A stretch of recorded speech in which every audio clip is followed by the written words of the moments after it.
সেই লোহার শিক এই শীতের মধ্যে কি বন্ধ থাকে? লোহার শিকের ভিতরতে বাতাস ঢোকে না? এই লোহার শিকের ভিতর থেকে কনকনে শীতের হাওয়া আপনাদের কোরআনের পাখির রুমের মধ্যে ঢুকছে।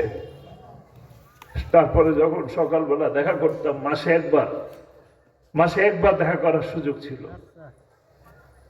এই শীত বলেন, গরম বলেন, বৃষ্টি বলেন, করোনা বলেন, করোনার 2টা বছর অনেককে সুযোগ দিছে ফোনে কথা বলার, বাড়িতে। আমরা দেখা করারও সুযোগ পাই নাই, কথা বলারও সুযোগ পাই নাই।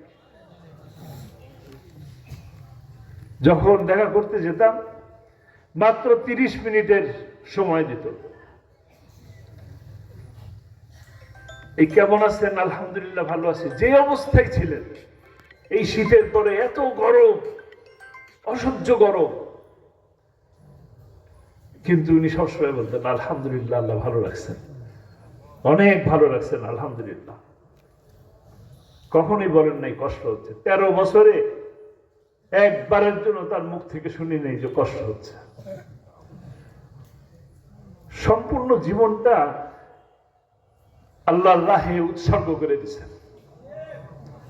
যে অবস্থায় থাকি, আল্লাহ তুমি অনেক ভালো রাখছো, আল্লাহ খুশি থাকো, আমি খুশি, আলহামদুলিল্লাহ।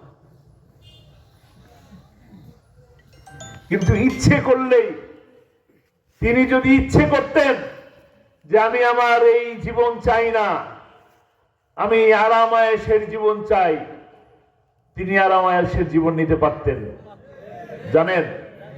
জানেন আপনারা, তাকে ওই জালিম সরকার কিন্তু প্রস্তাব দিয়েছিল যে আরামের জিন্দেগিতে ফিরে যান। তিনি আরামের জিন্দেগিতে ফিরে যান নাই, তিনি এই কষ্টের জীবনটাকে বেছে নিছেন। দুনিয়ায় আসছি অল্প কিছুদিনের জন্য, যাব কোথায়? আল্লাহর কাছে যাব, যেন সেখানে যাই বলতে পারি এই জীবনটাকে আপনার জন্য উৎসর্গ করে দিছি। আজকে গোটা বাংলাদেশের মানুষ তাকে যে ভালোবাসে, তার জন্য যে চোখের পানি ফেলে, শুধুমাত্র তার এই কোরআনের দাওয়াত দেওয়ার জন্য।